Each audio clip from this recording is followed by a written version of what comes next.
오늘 말씀은 잠언 23장 17절부터 25절까지가 되겠습니다.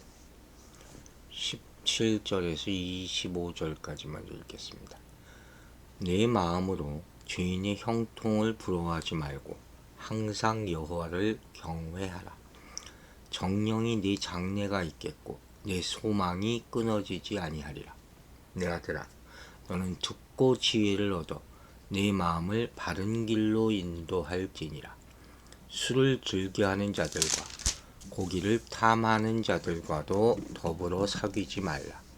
술 취하고 음식을 탐하는 자는 가난해질 것이요, 잠자기를 즐겨하는 자는 헤어진 옷을 입을 것임이니라. 너를 낳은 아비에게 청종하고 내 늙은 어미를 경히 여기지 말지니라. 진리를 사되 팔지는 말며 지혜와 훈계와 명철도 그리할지니라. 의인의 아비는 크게 즐거울 것이요, 지혜로운 자식을 낳은 자는 그로 말미암아 즐거울 것이니라. 네 부모를 즐겁게 하며 너를 낳은 어미를 기쁘게 하라. 아멘. 자, 17절은 죄인의 형통을 부러워하지 말라라는 명령으로 시작을 했어요. 여러분, 이런 비슷한 얘기가 잠언에 자주 나오죠. 일단 우리는 죄인이고 악인이고 선인이고 간에 남의 형통을 부러워하는 경향은 다 있습니다. 없다면 거짓말이지. 축복해줘야 하는데 그것보다 부러워하는 게 앞설 때가 많다는 솔직한 말씀이죠. 그런데 문제는 뭐예요? 죄인의 형통이라는 것은 하나님의 주권에 대한 도전이 될 수 있다는 거예요. 물론 죄인들이라 할지라도 이들의 성공한다는 자체가 사람들의 부러움이 대상이 될 수 있죠. 시기라는 게 다 있으니까. 하지만 여호와를 경외하는 자는 인간의 지혜가 아닌 여호와의 은혜를 구하고 기다리는 가르침이 있잖아요. 이게 먼저 떠올려야 돼. 그래야지 부러워하지 않을 수 있다는 거예요. 18절에 정령이 내 장래가 있겠고 내 소망이 끊어지지 아니하리라 하고 덧붙여서 설명하잖아요. 즉 인생을 좀 더 넓은 시각에서 바라보라는 거예요. 그러면 여호와를 경외하는 자가 결국 미래가 있고 소망이 있게 되고, 반면 죄인은 피었다 금방 시드는 풀이나 안개와 같이 금세 사라져버리는 운명을 맞게 될 것이다. 이 형통이, 죄인의 형통이라는 것은 절대로 오래 갈 수가 없다. 여러분, 이걸 믿습니까? 이걸 믿으라는 거예요. 악인의 형통은 결코 형통이 아니다. 19절에 내 아들아, 너는 듣고 지혜를 얻어 내 마음을 바른 길로 인도할지니라. 19절부터 21절까지의 말씀은 미래가 없는 두 부류의 사람을 언급합니다. 첫째는 술과 음식을 탐하는 자, 둘째는 21절에 나오는 잠자기를 좋아하는 게으른 자. 언뜻 들어도 미래가 없죠. 이 두 부류의 사람에 대한 가르침은 그들이 겪게 될 실질적인 손실에 초점을 맞추고 있다는 거죠. 그렇다면 생각해 보세요. 술과 음식을 탐하는 자와 게으른 자가 맡게 될 공통적인 운명은 뭐겠습니까? 가난이죠. 가난. 어떻게 이 사람들이 잘 살 수가 있겠어요? 그래서 이러한 부류의 사람들과 함께 하지 말라. 따라가니까. 남들이 논다고 나도 놀면 안 되죠. 남들이 먹고 자고 술 마신다고 나도 같이 따라하면 그 미래가 어떻겠냐 하는 거예요. 여러분, 잘 생각해 봅시다. 하나님의 말씀대로 절제하지도 않고 오히려 자신의 욕심을 따라 방탕하게 사는 죄인이 일시적으로 형통하는 것을 볼 때도 있어요. 하지만 그걸 부러워하지 말라는 거예요. 그럼 어떻게 우린 살아야 되나? 여호와를 경외하며 그분께 소망을 두고 살라 하는 것이죠. 일시적이다 하는 말은 곧 사라진다 하는 말이죠. 성도에게 있어서 형통은 뭡니까, 여러분? 여러분의 형통은 뭐예요? 하나님의 훈계의 말씀을 보고 순종하고 그분의 뜻대로 행할 때 진정한 형통이라는 것이 나타난다는 것이죠. 그래서 하나님의 지혜를 가진 사람은 방탕하거나 게으르지 않고 늘 바른 길로 가도록 인도하시는 대로 따라가는 것이다.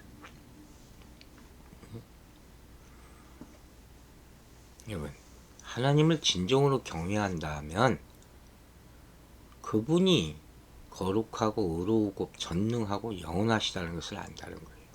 여러분 아십니까? 그래서 악한 길에서 계속해서 머물러 있을 수가 없어요. 돌이키게 된다니까요. 아차 하고 다 돌아오는 거죠. 그러니까 모든 인간은 하나님을 경외하면서 하나님이 주시는 지혜로 살아가거나 아니면 형통하게 되는 죄인을 부러워하면서 더불어서 악한 길로 빠지거나 둘 중에 하나의 인생을 살게 되는 거예요. 결국은 누구도 여기서 벗어날 수 없어요. 하지만 우리가 여호와 하나님을 경외하며 살아야 하는 이유는 뭡니까? 여호와를 경외하는 것이 참된 지혜와 지식의 근본이기 때문이라고 했기 때문이죠. 하나님을 경외할 때 진정으로 경건한 삶이 가능하기 때문입니다. 그러니까 이 경건한 삶이라는 게 관심이 없으면 그건 예수 믿는 게 아니에요. 절대로 예수를 이용하지 마세요. 우리의 삶이 예수와 닮아가야죠. 하나님 뜻대로 사는 것이 성도의 본분이라고 그랬어요. 그러므로 오늘 말씀을 읽으면서 다시 한번 스스로가 하나님의 말씀을 귀히 여기는지 그 말씀대로 순종하고 살고 있는지 돌아보시기 바랍니다. 하나님을 경외하고 그분의 뜻을 존경하고 주님께 복종하며 사는 것 자체가 복이에요. 이 복이에요. 당장 나에게 오는 게 아무것도 없는 것 같죠. 그 안에 있는 게 복이에요. 아이들은 부모 안에 있는 게 복인지 몰라요. 부모가 없는 자녀 생각을 해보세요. 비교할 수 없는 것이죠. 그래서 미련한 자는 하나님의 지혜와 훈계를 멸시하게 된다는 거예요. 하지만 지혜로운 자는 여호와를 경외하는 것이 지식의 근본이다 하는 것을 알게 되는 거예요. 자문의 주제죠. 그러니까 그걸 아는 사람은 어떻게 해요? 항상 하나님의 주권을 인정하고 그분을 높여드리며 살아가는 워십가시, 워십가. 항상 경배하는 것이죠. 그래서 하나님의 성품, 하나님의 지식, 거기에 반응하는 거죠. 하나님이 항상 물어보신다니까요. 근데 대답해야 된다는 거예요. 반응하지 않는 사람이 어떻게 순종할 수가 있겠습니까? 이제 22절에 이런 말이 나와요. 너를 낳은 아비에게 청종하고 내 늙은 어미를 경히 여기지 말지. 부모 공경에 대한 잠언이 계속 나오죠. 22절은 부모의 가르침을 존중하고 부모를 경히 여기지 말라. 23절은 부모를 공경하는 삶을 지혜와 연결해서 이런 지혜를 얻기를 힘쓰라. 진리를 사되 팔지는 말라. 이 진리, 지혜, 명철을 얻고자 힘쓰라는 권면을 매매 행위와 비유하는 거죠. 재밌는 비유죠. 하나님이 진리를 자신의 것으로 만들기 위해서 치러야 할 희생을 아까워하지 말라는 거예요. 그게 그래서 여러분이 가지고 있는 것이 가운데 하나님이 주신 것이 있으면 그건 절대로 어떻게 팔면 안 돼요. 세상 것과 바꾸면 안 되는 거예요. 또 하나님 것을 지키기 위해서는 희생이 필요해요. 보화를 자기가 갖기 위해서 어떻게 해요? 자기가 가진 것은 모두 다 팔잖아요. 그걸 알아야 되는 거예요. 먼저 그의 나라와 그의 의를 구하라. 마태복음 6장 33절. 그러기 위해서 어떻게 해야 돼요? 나보다 더 소중한 것을 위해서 내가 가진 것을 희생할 수 있어야 된단 말이에요. 이걸 아무리 얘기해도 이걸 못 깨닫는 분들이 있어요. 뭐 대단한 것을 생각하지 말고 하다못해 주일날 우리가 주님께 드리는 헌금이나 헌물, 감사하는 마음, 이걸 좀 생각해 보세요. 옛날에 한국에 보면 주일날 와가지고 헌금을 하는데 동전 하나 이렇게 넣는 사람들이 있어요. 참 인색하죠. 그리고 복 달라 그래요. 이게 앞뒤가 맞는 얘기예요, 여러분? 응? 인간적인 관계를 지키기 위해서는 큰 돈을 펑펑 써. 그러면서 하나님과의 관계를 지키는 데는 정말 물질적으로 인색한 사람들이 있단 말이에요. 24절을 보면 의인의 아비는 크게 즐거운 것이요 지혜로운 자식을 낳는 자는 그로 말미암아 즐거울 것이다. 부모를 경외하는 자녀를 둔 부모의 삶이죠. 얼마나 인생이 즐겁고 기쁘겠습니까? 자식이 잘 되면 부모가 그냥 기쁜 거예요. 그거 자체로 부모의 기쁨이 있는 거예요. 다른 게 뭐가 있겠어요. 그 기쁨으로 사는 거죠. 이렇게 지혜로운 자녀와 부모의 노년의 삶에 대한 자문들은 자녀 교육에 힘써야 된다는 지혜 교육의 당위성을 강조하기 위해서 반복해서 계속 나오는 거예요. 의무라고 그랬잖아요.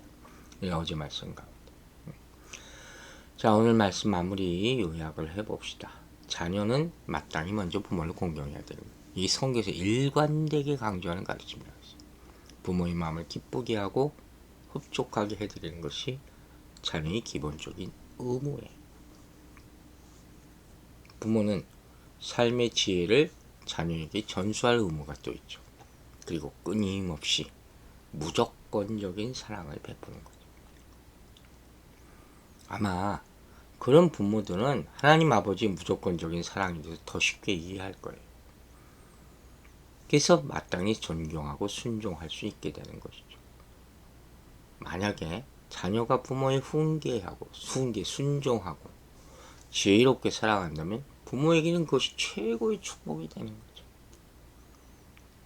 여러분 자녀가 하나님께 순종하는 모습, 기도하는 모습을 항상 보게 되기를 주의 이름으로 축원합니다.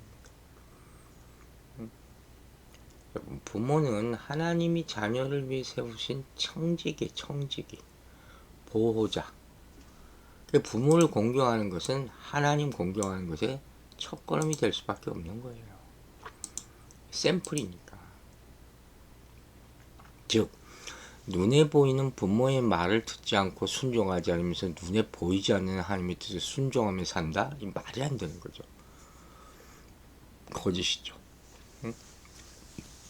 그래서 하나님은 자녀로 하여금 이 땅에서 부모를 공경하게 함으로써 하늘의 하나님께 순종하며 하나님을 경외하며 살 수 있도록 훈련을 시키는 거예요. 그러므로 하나님의 백성이 하나님을 전심으로 사랑하고 공경하는 것처럼 부모를 향한 사랑 역시 그러해야 된다 하는 말씀을 드리는 겁니다. 또한 한 가지만 덧붙인다면 부모를 공경한다는 것은 단순히 부모의 말을 경청하고 순종하는 것뿐만 아니라 부모를 지지하고 존중하고 후원하고 심지어 부양하는 것까지 포함한다는 거예요. 왜? 부모가 자녀를 그만큼 다 키웠잖아요. 그러니까 뭐예요? 위치가 바뀔 수 있는 순간이 있거든요. 금전적으로, 정신적으로. 도울 수 있으면 도와야죠. 책임져야죠. 예수님도 하나님께 드리는 예물, 즉 고르반이 부모를 돕지 않기 위한 핑계로 악용되는 것을 경계하셨어요. 자, 오늘 이날을 통해서 부모를 대하는 자신의 모습을 되돌아보고 자식을 대하는 부모의 모습, 부모로서 그 모습도 되돌아봅시다. 여러분, 하나님 모르는 사람도 인간적인 사랑으로 부모를 공경하는 사람들이 있잖아요. 하물며 성도는 하나님을 사랑하는 마음으로 죽게 하듯 부모를 공경하고 자식을 훈계해야 될 줄로 믿습니다. 기도하겠습니다. 하나님 아버지 감사합니다. 우리가 죄인의 형통을 부러워하지 말라는 말씀을 계속 들었습니다. 세상에 나보다 잘난 자, 나보다 돈이 많은 자, 이런 사람들에게 우리 마음을 쏟지 않도록, 부러워하지 않도록 감사하고 족함을 나는 그런 우리 인생 살게 도와주시옵소서. 항상 게으르지 않도록, 또 술, 음식, 이 세상의 유혹, 덩어리 것들 탐하지 않도록, 그래서 가난하게 지지 않도록 주님 우리에게 정직함과 성실한 마음을 허락하여 주시기를 오늘도 구합니다. 하나님을 항상 경외하고 하나님의 선하신 뜻을 존경하고 주님께 복종하며 사는 것이 복이라고 했습니다. 진정한 하늘의 복을 누리며 오늘도 우리가 살아가게 하여 주시옵소서.